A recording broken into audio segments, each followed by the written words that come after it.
И златото добиваат на вредност, а акциите паѓаат. Што ќе се случува понатаму зависи од тоа колку ќе трае конфликтот, велат економските експерти. Анализата ја направи Наташа Мерсовска. Конфликтот на Блискиот Исток закана за нов ценовен шок во светот. Цените на енергенсите растат, доларот и златото добиваат на вредност, додека акциите паѓаат.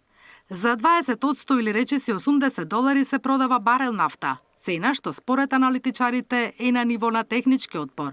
Скок до 28% е регистриран и кај природниот газ, а во исто време берзанскиот индекс потона до 3%. Што ќе се случува понатаму зависи од тоа колку ќе трае конфликтот. Ако брзо заврши, ќе следи стабилизација. Но ако потрае над 1 месец, цените ќе продолжат да растат. И според експертите, можно е разгорување на инфлацијата. Централните банки ќе треба да реагираат во смисол на тоа дека пред се федералните резерви, за кои што проекциите беа дека оваа година ќе ги намалува каматните стапки, може да реагира најпрвен со оставање на каматните стапки на исто ниво. Оно што се очекува од финансиските пазари е да започнат да ги реалоцираат средствата кон посигурни, оние што се нарекуваат safe haven актива. Значи пред се тоа ќе значи пораст на американскиот долар, пораст на швајцарскиот франак, пораст на златото. Тука не очекувам толку голема динамика, бидејќи веќе таму имав модерен пораст, нели? И како консеквенца пад на берзите. Иако официјално не е затворен, ретко кој танкер поминува низ Ормудскиот теснец, кој се наоѓа помеѓу Иран и Оман. Вообичаено низ овој залив дневно поминуваат по 20 милиони барели сурова нафта, или околу 30% од глобалната трговија со нафта по море, како и 200.000 тони природен течен газ. Ако остане непроводен, цените на енергенсите ќе одат нагоре.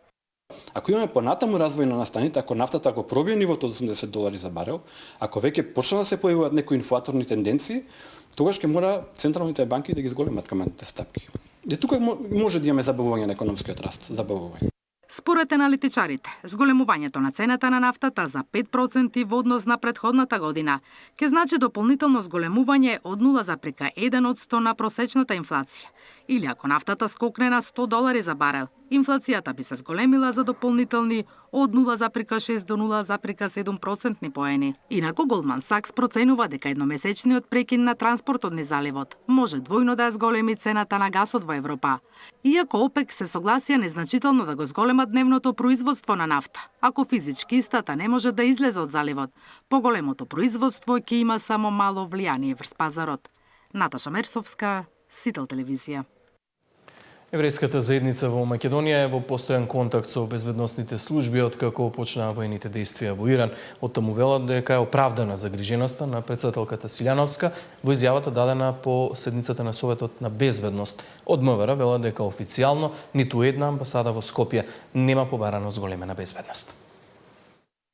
Потребен е засилен полициски надзор за еврејските објекти поради случувањата на Блискиот Исток. Првиот човек на еврејската заедница на иста линија со претседателката Силјановска Давкова, која по синокишниот совет за безбедност изјави дека е потребна посебна заштита на музеот на Холокаустот, седиштата на еврејската заедница и синагогите, откако ескалираше состојбата помеѓу САД и Иран. Јас апсолутно се слагам со изјавата на претседателката.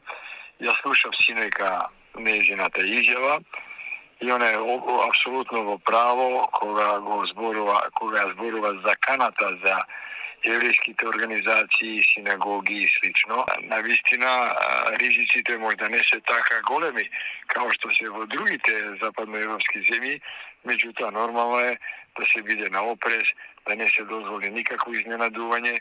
Нашата полиција фантастично си ја врши своја работа. Леви за Сител вели дека е во постојан контакт со македонските безбедносни служби. Ние сме во перманентен контакт со нив и така да секогаш безбедносните служби водат превентивна сметка за да не се случат некои несакани последици. Сител направи обиколка кај музеот на Холокаустот на евреите и околу амбасадите видливо полициско присуство немаше.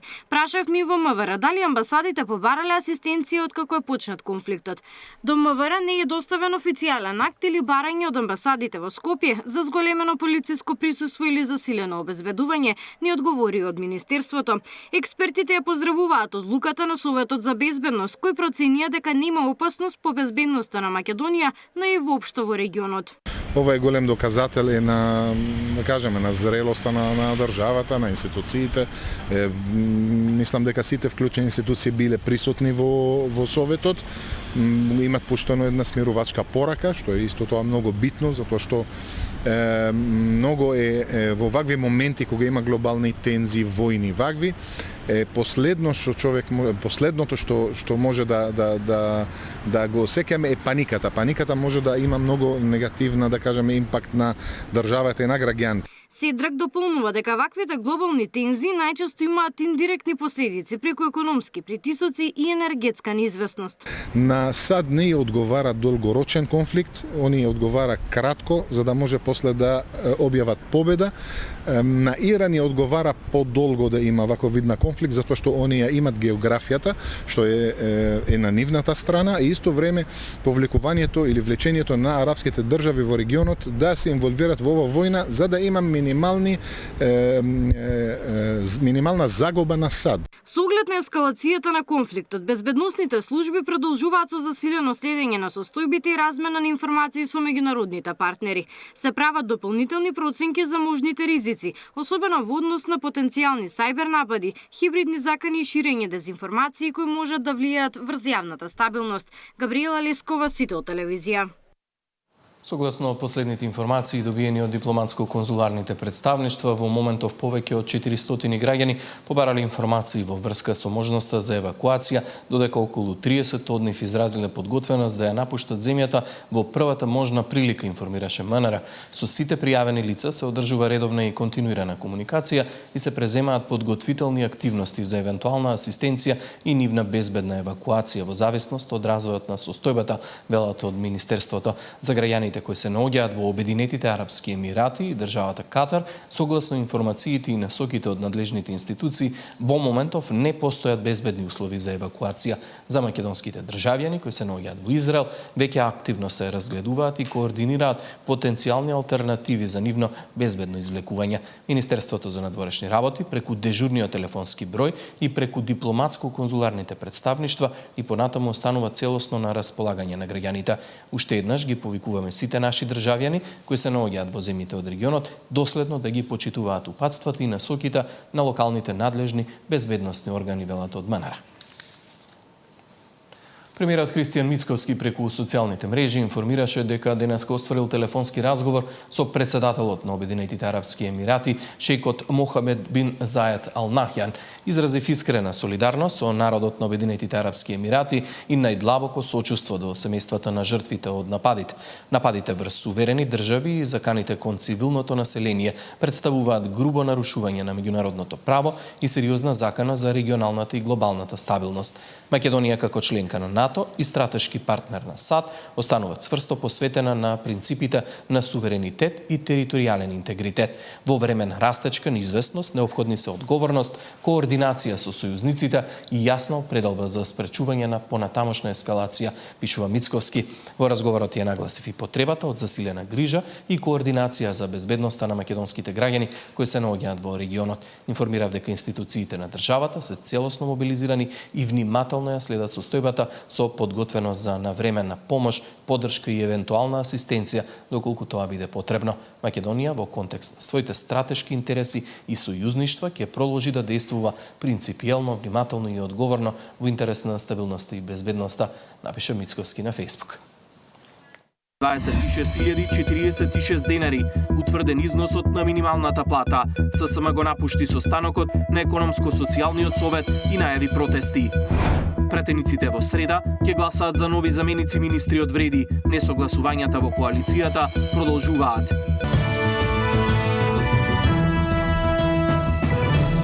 Утврден е износот на минималната плата, нема да има зголемување поголемо од законски утврдениот лимит. Од идниот месец минималниот износ кој работниците ќе мора да го добијат на сметка е 26.046 денари. Што се беше тема на денешниот Економско-социјален совет и како реагираа синдикатите, дознаваме од колегата Мартин Арсов, го имаме во живо. Мартин, веќе и официјално не помина барањето на Сојузот на синдикати.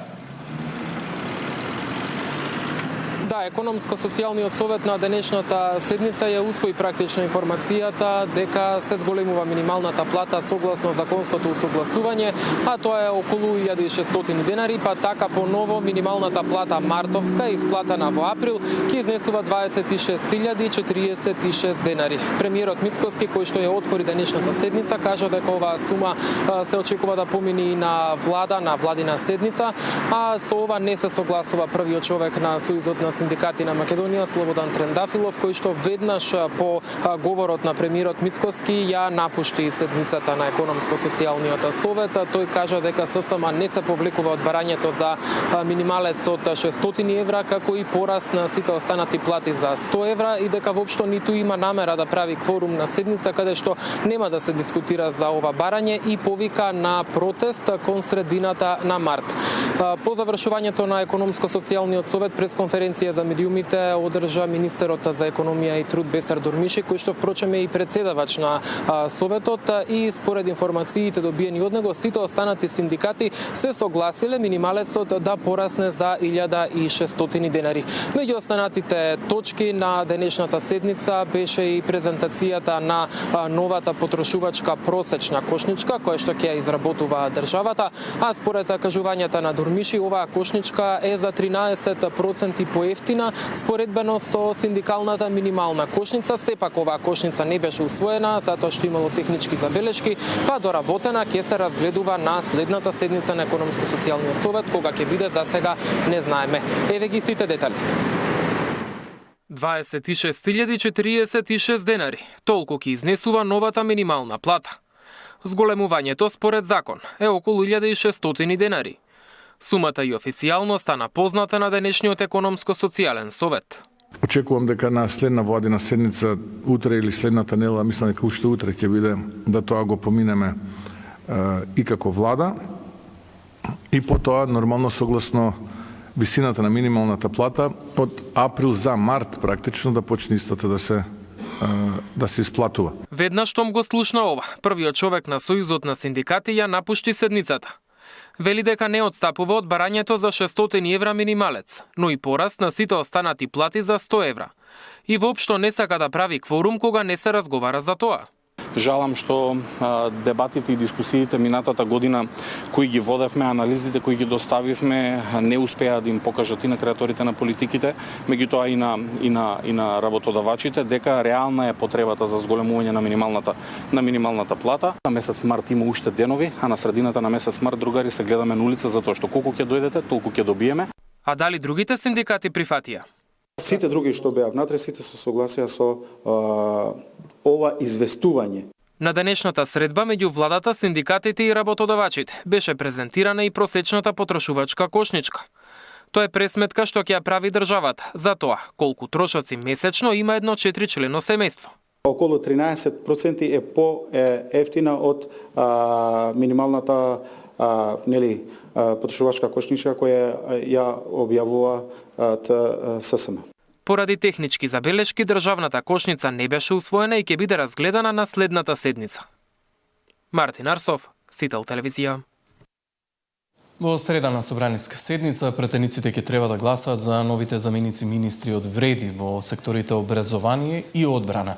Во 2 месеци ова е втора смена на кадри од коалицијата, која се обидува да прерасне во политичка партија. Несогласувањата по клучни прашања продолжуваат.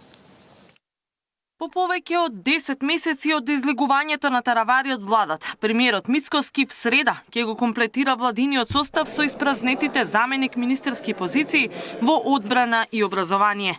За заменик министер за одбрана е предложен Адмир Шабани, долгогодишен портпарол на Државната изборна комисија, а за образование Дритон Сулејмани, поранешен советник од Куманово и портпарол на вреди. Ова е втора кадровска промена годинава по пополнувањето на позициите што му припаѓаа на Изет Меджити со Беким Сали и Мухамед Ходжа. Поради внатрешни пребирања во вреди испојувањето во една партија, албанскиот владин партнер веројатно ќе има смени и во пролетната реконструкција на владата. Касами побара смена на Лимани од министер за социјална политика, а неофицијално пак поради внатрешен судир. Азир Алиу ќе бара смена на вице-премиерот за добро владење Арбен Фетај. Од ВМРО ДПМН е вела дека промените во вреди нема да влијат врз владината коалиција.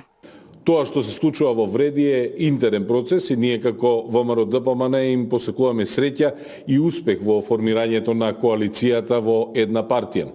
За останатите две прашања, единствен кој може да одговори за кадровските промени во владата е мандатарот, односно председателот Мицковски, зашто има добиено поддршка од Централниот комитет на ВМРО-ДПМН за формирање на влада и делегирање на представници во ресорните министерства. Се шпекулира и со измени во ЗНАМ, особено во ресорот правда. Смена на Филков се најавува поради бавните реформи и спорот околу правосудниот испит на албански јазик. Мицковски најави промени и во ВМРО-ДПМН, но засега без детали. Катерина Нешкова, Сител телевизија.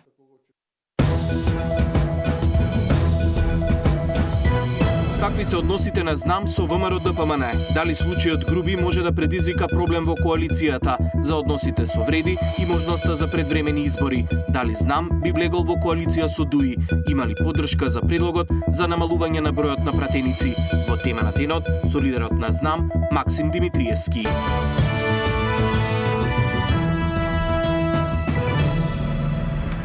По наредба на јавното обвинителство, утре ќе се врши уште една ексхумација на почината жена за која постои сомнеж дека е жртва на серискиот убиец од Старо Нагоричане. Обвинителството денеска информираше дека досега обезбедиле докази дека извршил две убиства. Се уште се проверува дали има помошници и како жртвите биле погребани без пријава дека станува збор за насилна смрт. Тамара Дичевска ги има деталите. Утре ќе се прави уште една ексхумација на повозрасна жена за која обвинителството има сомненија дека и таа е жртва на сирискиот убиец од Кумановско. Обдукцијата на втората жена, 35-годишната Марија, покажала дека и таа била убиена од осомничениот убиец, иако претходно била закопана како почината од ненасилна смрт.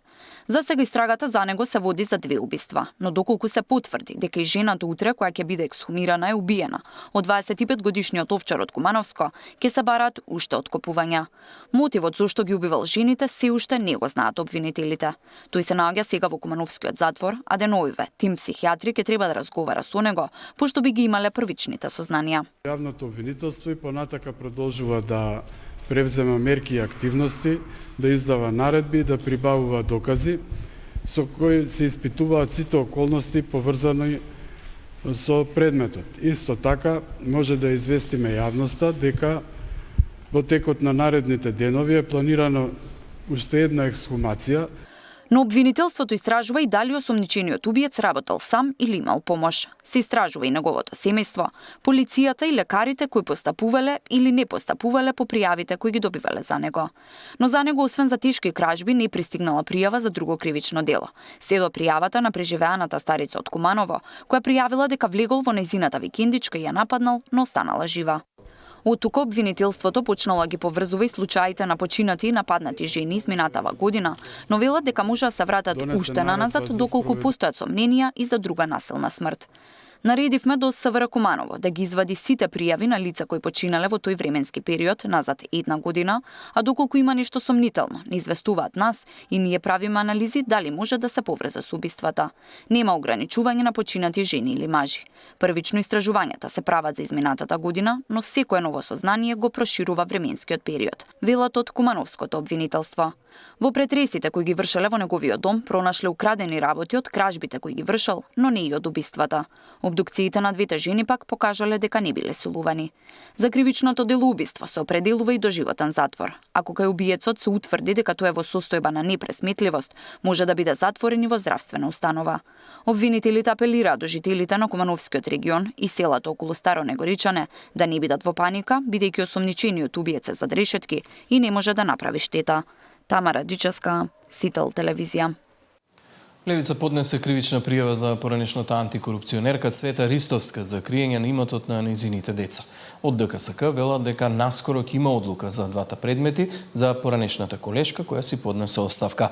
Огласот за избор на нов член на комисијата е објавен денеска, а сите заинтересирани кандидати имаат рок од 30 дена за да се пријават. Левица поднесе кривична пријава против поранешната членка на антикорупцијска Цвета Ристовска. Иако била должна, таа не пријавила две компании во собственост на членови на семејството, а со тоа од партијата велат свесно и намерно прикрила имот. Левица побара Ристовска кривично да одговара, а во комисијата да се направи ревизија на сите предмети кои ги работела. Поранешната антикорупционерка го пријавува останатиот имот на своите деца во анкетниот лист, но свесно и намерно ја изоставува фирмата која постои уште од 2020 година. Цвета Ристовска стана символ на корупцијата во институција која треба да се бори против високата корупција. Таа беше директна инсталација на владеачката партија која амнестираше два високи функционери од партијата на власт, Бојан Христовски и Ивица Томовски. Чучул не сакаше да открие детали, но најави дека наскоро ќе има одлуки за предметите што се водат за Ристовска, но и за генералниот секретар на владата Ивица Томовски. Тие предмети се распределени на членови на комисијата. Господја Цвета Ристовска воопшто не беше вклучена, бидејќи во старт ја земавме, бидејќи се однесуваат за незе. Се работат тие предмети, наскоро ќе ги реферираме и ќе бидат донесени одлуки, кои што, како што знаете, се носат на јавни седници. Во однос на постоењето евентуален судир на интереси кај Ивица Томовски, исто така одлуката мислам дека ќе биде во најкорспонден рок. Дали на првата наредна или на втора седница, не можам точно да кажам, но ќе биде брзо. Ристовска си поднесе оставка, а предметите на кои таа работела ќе бидат распределени на останатите членови во комисијата. Огласот од собранието за избор на нов член во ДКСК е објавен денеска и ќе трае 30 дена. Кандидатот треба да е државјанин со високо образование, да има 7-годишно искуство во областа на човековите права, да не извршува партиска функција и да не е осудуван. Мирјана Давидовска, Сител телевизија. Од СДСМ обвинуваат дека случајот со Груби е класична режи. Прашуваат како владеачката ВМРО ДПМН однапред знае и најавува од партиска говорница што ќе каже Артан Груби. Како однапред знаат и најавуваат од партиска говорница што ќе каже, па дури и листи со имиња спомнуваат. Ова дефинитивно е класична режија која што ја гледа секако народот. Театарот со Груби започна на граница, со очила, насмевка, секако со камери, само црвен килим недостасуваше и можеби и Христијан Мицкоски лично да го пречека. Прво имало безбедносна проценка, па немало безбедносна проценка, дале МВР Јанаба, па не дале МВР Јанаба, имало странски служби, сега слушаме немало никаква проценка. Тогаш врз основа на што обвинителството донело одлука? Која нарачал оваа одлука? Во тема на денот вечерва за случувањата во владеачката коалиција и идните планови ќе разговарам со лидерот на движењето Знам Максим Димитриевски. До 19 часот останете со Сител. Пријатно.